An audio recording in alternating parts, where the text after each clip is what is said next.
This is your friend, Hayley Crusher Cain, and... Sup, nerds? Dr. Cain Esquire. We are on the 74 East, heading from Denver to Detroit. We just made it to Illinois, and we're passing a very large truck at the moment. I forgot to buy gas in Iowa, so now I have to buy gas in Illinois, which is like $1.50 more expensive than Iowa. Any bands that are traveling on the road right now, or just anyone traveling on the road in general, is probably feeling the hurt with the gas prices right now. But it didn't stop us from driving 20 hours from Detroit to Denver to go open for Screeching Weasel and the Dwarves. How's that for a segue? Yeah. Drive 20 hours, play 30 minutes, drive 20 hours back. And that, in a nutshell, is what it is to be in a small band. Small to mid band. We wouldn't have it any other way, though. It was a super cool opportunity. It was really fun. It's actually one of my favorite shows of the year. How about you? Yeah, Denver was a hot crowd. That was really fun. They were down to clown right off the fucking first note. So yeah. Dr. Cain is from Colorado, but he has alienated everyone in Denver, which is great because we had a pretty small guest list as a result of that. But our friend Pete Cizon, who we met in Portland 10 years ago and now lives in Colorado Springs, was down to sling some merch for us. So that was cool. We had our merch person. We didn't have to drive a merch guy or gal. And Stacy, our new drummer, and Ryan Ryebread DeLiso, still working on that nickname, TBD. They flew along with Ryan's wife, Heather. So they got to kind of have the flying experience, and I think Heather and Ryan got to have a bit of a vacation, which I always say is like level 10 jujitsu, to have a vacation at the same time that you're playing an out of town show. That never seems to happen. Yeah. How come you keep touching the phone? I touch the phone to make sure that it's still on and that I can see the waveform, which means that we're talking into the future instead of talking into a black square that is not on, because that's happened to me before. Oh, okay. All right, that's really weird. Do you want to add more? Do you want to add more to the conversation? Yeah. So Hayley and I drove, and we usually do, and we've stayed at a couple of Elks Lodges because that's our jam, and it's free, and there's no one around, and it's nice and quiet. And our friend Mike Huckabee put us up in Denver, which was really rad. Yeah, we should talk about Mike's house. So Mike Huckabee is the monitor mix guy for Screeching Weasel. Not the senator / governor that you've grown to hate so much. If you look up Mike Huckabee on Instagram, which I did the other day, you're just going to find the political guy. Yeah. And you're going to find a bunch of people that are pretending to be him. The actual Mike Huckabee is actually not on the internet. He's a man of few words and a man of sound. A man of sound and craft and stage. Yeah, he's Screeching Weasel's sound guy. So anyways, he put us up in his house that him and his girlfriend live in, and she was so sweet, she made us a charcuterie board. Anyways, the house is from the 1906? Yeah, 1906. But had been redone many times since, and it had the distinct feel of a swinger pad. There were several reasons for this, but I would say the main reason was a jacuzzi tub surrounded by carpeting in the bedroom. Yeah, yep. That's something else.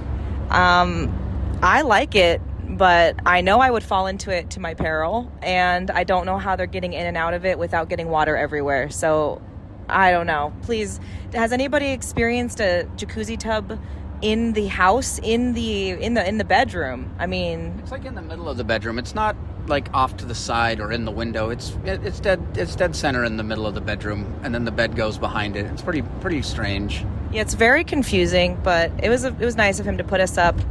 And our friend Dez, who is the Weasel tour manager, and actually all the guys had come off of a long travel, far longer than ours, because they had just come from Europe and then went to the Pacific Northwest, and then they went to Portland and Seattle and came to Denver. So although we had kind of a long trek, it was nothing compared to everyone else. And it was kind of funny, like it's very rare to pop on a run at the very end with a lot of energy. It kind of feels like it's not fair, because we were all fresh-faced pretty much and energized because we weren't sleeping on... I mean, I guess we had been sleeping on the road to get there, but we weren't playing shows every night like the other bands were. Yeah. So that felt a little bit like a sneaky... Like we had like a sneaky advantage there. Yeah, and Hunchback was sick, but he killed it. I thought he had a lot of energy for a sick guy. So yeah, I think this was one of the best Screeching Weasel shows that I've seen of theirs, but apparently that's, anytime I say that, it's like I get an argument. We all have our favorites, but I feel like Ben was very much interacting with the audience and jumping up on monitors, and just the crowd itself was really warm. The people in Denver are just really good people, really energetic and not afraid to express themselves, and I think that's really cool. Yeah, I agree. So that was Denver. My mirror just fell off of the sun visor. Denver was a cool experience, and we're going to go back in September. So we're working on some dates. So we're going to work with the Bracheros. Ruben did a tour with us on Screeching Weasel kind of when we were between drummers, and we're going to set up something for Fort Collins, Denver, Colorado Springs, and possibly Pueblo with the Bracheros out of Denver. Yeah. So look for those. But today I think the most pertinent information we should share with the Crusherverse is the fact that we have a new song out, Cringeworthy. Woo! Yay! We were laying in the van bed last night watching 90210, as one does, counting down the minutes until the song came out, and it was a really sweet moment to... It's always a sweet moment to have a song come out. It's because it's one of those things that you work so hard to do. It takes so long and so many people and money and effort. And when did we record that song? I mean, I wrote it, I know, like 3 years ago now, something like that. Yeah. And then we recorded it. It's been in the can for 8 months. Sure. And it just, a lot of hands have touched it, and, it just takes a long time for these things to come out. So when you have that moment of the song coming out, it's always a big deal to me anyways. So I felt really good last night as Cringeworthy came into the world. It's one of those songs too that's got like a pretty deep meaning to me, but it's on its face is like kind of a punchy, happy sounding song, at least in my opinion. And the video itself is I think it's kind of entertaining. It's all of the Crushers doing cringy stuff, like we're on a public access channel basically. Yeah. That was the plan. I don't think that it's the happiest sounding song. I think it's a little melancholy sounding, especially the chorus. I think the chorus is a bit melancholy, but the verses feel more like self-empowered, like empowered. Sure. And that's kind of what I was going for in this song, this idea of kind of putting other people's judgments at the door and realizing you don't have to carry them around. And I think that this song, will touch you however it does, and it'll, you'll feel however you feel about it. But there is something about it that feels like kind of a statement, like a line in the sand, like, I'm here, I'm gonna do my thing. And I guess if the Crushers had a philosophy, it would probably be like, to be cringe is to be free, because we've never wanted to be cool, and we've never tried to hide who we are deep down. Right? Wouldn't you say? Yeah, I think that's certainly the philosophy of the operation. Yeah, so in a weird way, this song is kind of like a bit of a mission statement in a way, even though it wasn't really crafted to be that. But it's like, everything good in life is on the other side of looking like an idiot. So, and it's true, even from just talking to someone you have a crush on, or applying for a job or whatever, like you could feel like an idiot at the end of that, but it's always worth going for it. So I hope that you get that out of the song, if at the very least. I mean, I guess at the very, very least, I would hope you'd watch the video and just get a laugh out of the fact that we are how old, and we're doing these music videos that are like kooking out basically at the local library. And we went to our local library, our friend's garage, for I had my Jazzercise session. in Ryan's basement, you know, like Ryan's this like douchey YouTube guitar guy kind of thing, or not YouTube, but just like a guitar dude. And Stacy gets to be kind of a YouTube princess, getting all the likes and the follows and stuff as she's playing in front of her green screen that conveniently falls down because... Oh, now you spoiled the ending. Oh, no. Spoiler alert. Spoiler alert. So, anyways, we're so happy it's out. It feels really good. It feels good to be out, doesn't it? Yeah, it's great. Sadly, it's on to the next one immediately, but yes, for now, it's great. I'd say there's at least a week before we have to, like, I think we get like a week grace period to just be happy and enjoy it. And then the next one is only in mix. We don't have any, we're still waiting on some mixes. So we've been listening lately to Common Rider, which is Jesse Michaels' band from Operation Ivy. And Mass Giorgini. Lumley played drums, and then Mass played and saxophone and produced. Yeah, but not. I don't know about the first one. The one I've been listening to is This Is Unity Music, and it's Mass produced that one. I don't know who produced the first one. I didn't look it up. And we're talking about Mass Giorgini of Sonic Iguana Studios, who now lives in Rome, who produced mastered Modern Adult Kicks for us. But I had the Common Rider Last Wave Rockers LP when I was a teenager. I must have picked it up somewhere at like Boo Boo Records in San Luis Obispo, or I don't know, Cheap Thrills or whatever else was around at the time. And I picked it up because, like a lot of people probably did, that I really loved Operation Ivy. It was one of those bands that got me into punk. And so knowing that Jesse Michaels was at the front of this band and was writing lyrics for this band, and apparently played guitar on this band, which I didn't really realize he played so much guitar. I picked it up and I was enjoying it. And on this drive, actually, coming and going from Denver, we've probably listened to that other album of theirs 3 times. What album was it? This Is Unity Music. It's kind of in my brain. I think it's a really good record. And it's really weird enough, and all the hooks are kind of strange, and the bass lines are, it's really good. It's weird, but it's good. Yeah, that's one I hadn't listened to as much, but I really am digging it. And we listened to the one in the middle, didn't we? The one between? That isn't one. Oh, okay. It goes the one that you had, which is what is it called? Last Wave Rockers. Last Wave Rockers. Then This Is Unity Music, and then a split with how to forget. Against All Authority or Something with Authority. So yeah, we're just, you got to go down your rabbit holes. We've also been listening to CJ Ramon's podcast. He has a podcast now, and he's been doing these deep dives on the Ramones' first few albums, and he's been doing the side A, talking all about the side A, and then side B, I believe you can listen to through Patreon. But I've been really enjoying the side A and like learning about the production and some of the lesser known stories and stuff behind the Ramones albums. And I think CJ's got a really good heart, and he just seems like somebody who cares a lot and is like very much, he came into the Ramones so much later in the game, and he was so much younger as an outsider. I feel like he has this like unique view of the Ramones that is both in the band but also an outsider to the band, and I think that's helpful, because when you read some of the other Ramones books, it's like they're just in it too much to see what was going on. So I highly recommend CJ Says, the CJ Ramone podcast. Yeah. What else have we been listening to on our journey?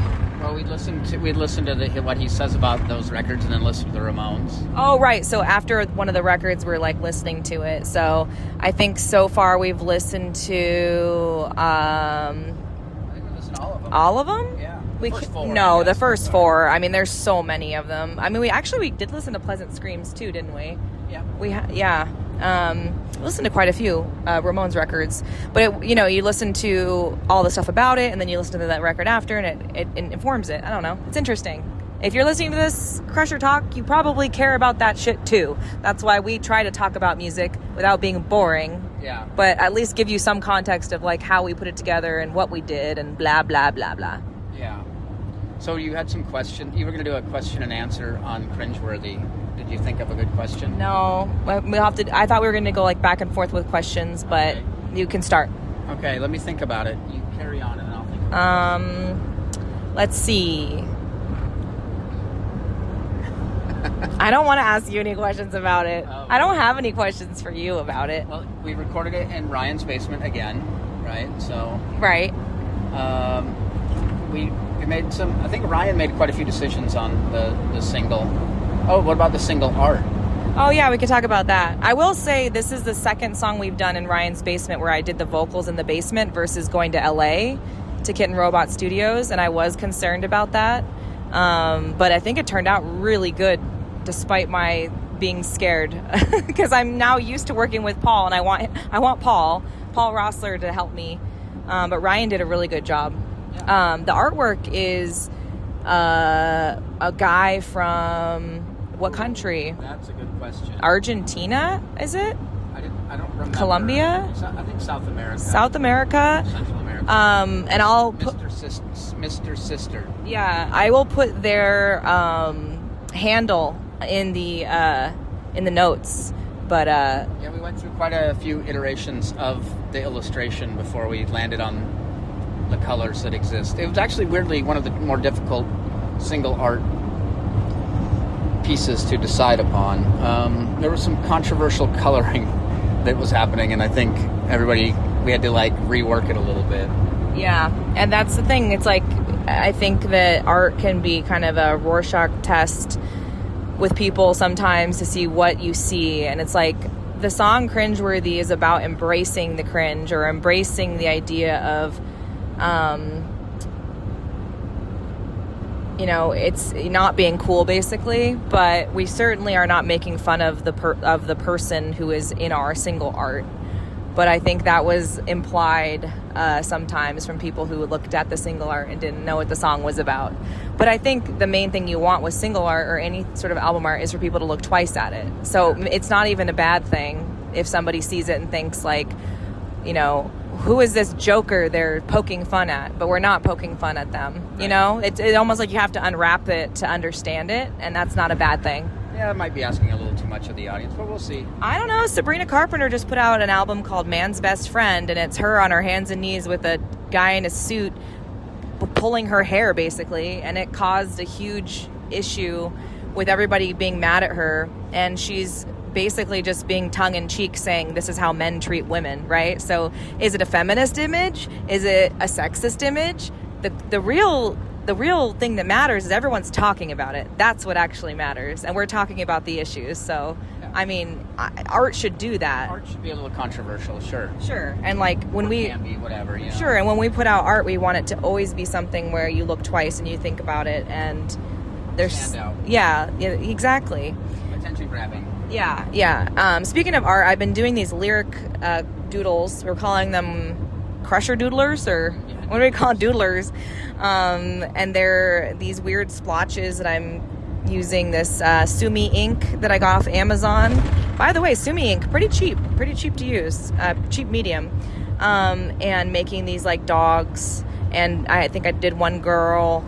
Maybe I'll do more girls, more humans. But and then Dr. Cain writes the lyrics out, and we've been selling those, and we have sold 4 of the 5. Yeah, the dog with the hat, not so popular. Yeah, dog with the hat with the fedora, and the dog with the fedora and the cigarette is not as popular, which is, I don't even understand how that's possible. But yeah, I think that, I mean, we've talked about Cringeworthy. Yeah. Is there more to say about Cringeworthy? I want people to listen to it. I'd like to hear from people to see what they think of the song. Sure. Give it a spin. Go over to YouTube. Leave a comment. Hayley loves the comments on YouTube videos. That's right. I actually reply to all of the comments. I think that it's rude not to. It'd be like if somebody like came by your house and was like, "Hey, I really like your flowers," and you just like looked out the window and walked away and didn't say like, "Oh, thanks," Or I like your lawn, whatever. Okay. Yeah, sure. That's true. It's like, it's rude. It's rude. If somebody You walk down the street telling everybody you love their flowers in their yard? No, but if I walked down the street and I was like, "Oh, I like your tie," and there's many ways you could handle that, but to just put your fingers in your ears and walk away is kind of a weird thing to do. Because if you see the comment, you should at least reply, is my feeling. Oh, yeah. I get what you're saying. Yes. Yeah. Yes, certainly. Because a lot of times I think people just discount the idea that, oh, well, if I don't have 8 million people commenting, it doesn't matter. But it's like, actually, every single one of those people is an individual person who's interacting with what you've done. And that's literally the entire exchange of art. So how cool is it that we can do that? Artists back in the day couldn't interact with the people watching or listening to it. That's true. It's pretty awesome, actually. I like that element. You'd have to write a letter to people, like Donna and Kelly talk about on their podcast about people sending them mail back in the day. This is Donna and Kelly from 90210. We're listening to the recap podcast as we're watching 90210. And they got actual mail. People would mail them letters, fan letters. Sure. And Luke got all the most letters. Yeah. Luke Perry got all the letters. I believe in writing letters and fan letters. I think that's a really positive thing. Actual letters or emails? Actual letters. I mean, emails too, but when I've done it, it has always gone over well because I think it's very rare these days to get a letter. And if you get one that is from someone who is not crazy and is not trying to stalk you. I think that's the only people who write letters now is people who are crazy and trying to stalk you. And even people in prison. Well, even better, because then if you're not, like, that just makes you look so good because everyone else writing the letters is in prison or is like stalker material. So if you're a reasonable person and you're just like, hey, I really love your stuff, and you're creating this dialogue, it's like, that's such a special thing. And who was I just talking to? I think it might have been Ryan, our guitar player. He said that Slash wrote back to him and sent him a Slash from Guns N' Roses sent him.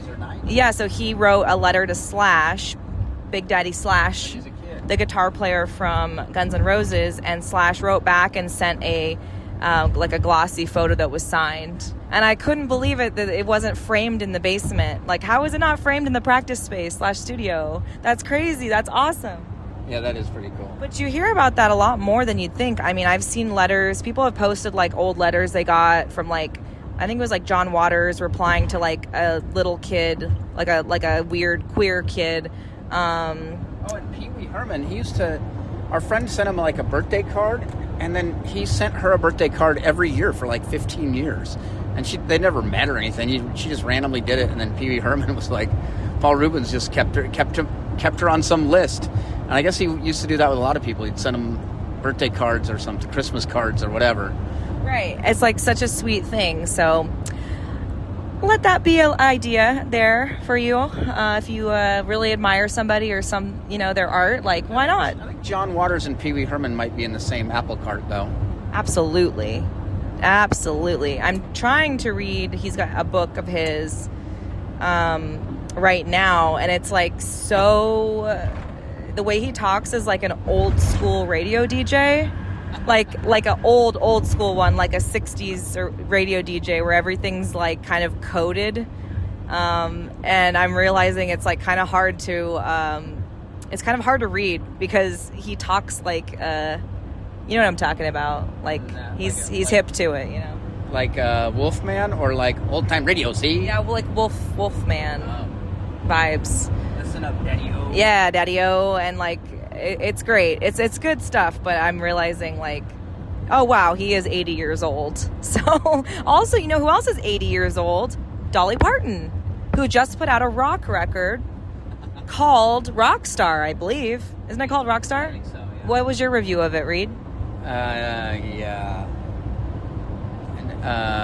Let's not say bad things about Dolly Parton. Never say bad things about Dolly Parton. Actually, we were laughing and enjoying it so much. It brought smiles to our faces. All of us were smiling and enjoying it. And we decided that it is, not only is it a record you would find at the Cracker Barrel gift shop, but it is the record that would be on the soon-to-be-founded Cracker Barrel Records. New label. Yeah, exactly. She does a couple like duets with Kid Rock, Boo. Also Wilson from Heart. And what's her name? Not Wilson Phillips. Whatever. The woman from Heart. That one's pretty cool. Magic Man. Except Dolly, instead of being mysterious and cool, like, he's a magic man. Dolly's like, he's a magic man. Like, he's like a magic man with magic beans. Like, it's ridiculous. She just makes everything so whimsical and happy and fun that it just, like, I couldn't even handle it. But it's actually a pretty good record. I don't know. We didn't finish it. I bet there's, like, a song with Joan Jett on there somewhere that we didn't even hear because we didn't finish it. Yeah, I don't know. There's some religious shit on there, so. Yeah. But, you know, it's a good day when you wake up and Dolly's still here. True, that's true. Dolly's still here and Elvira's still queer. Oh, that's a new catchphrase. That's right. That's right. Do you have anything else to say, Dr. Cain, as we barrel towards Detroit? No. Thanks, Denver. Who did we see recently in concert besides the Dwarves and Screeching Weasel? We saw the Drowns with the Lowcocks and Casualties. That was a good one. We left before the Casualties got too far, but the Drowns were great. I hadn't seen them before. Haley turned me on to them after. She did a podcast with Rev, and that's where I got onto Common Rider, too, is because I listened to the next episode after Haley and Rev, and then it was Mass, and he was talking about Common Rider, and I realized I have to stop you.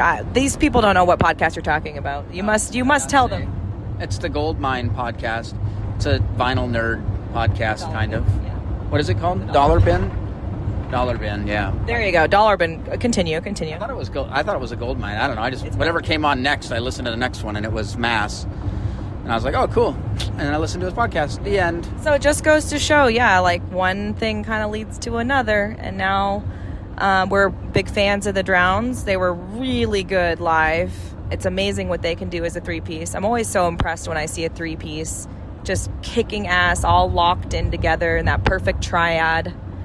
You know? He's got a sweet shuffle kick that he uses a lot, too. A lot of good kicks. You got to have good kicks when you play guitar and sing at the same time.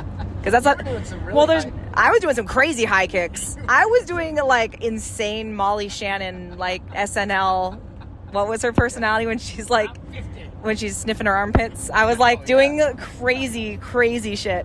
But I was just gonna say, when you play guitar and sing, the only part of your body that's free to express itself is your legs, so you have to kick your legs out a lot, and it never quite lands the way you think it will, but it's like... Yeah, we never get photos from the professional photographers that are like, here's one where you're doing a kick. I know, They're certainly deleting those. Yeah, but if you're not doing a kick, you're not... It's like, that's how you know the guitar player's really into it. Do they look like they are in pain, and they're having, like, their gallbladder removed, or are they kicking? So, did a lot of kicking. Yeah, you did. Yeah, we did. I feel like there's something else.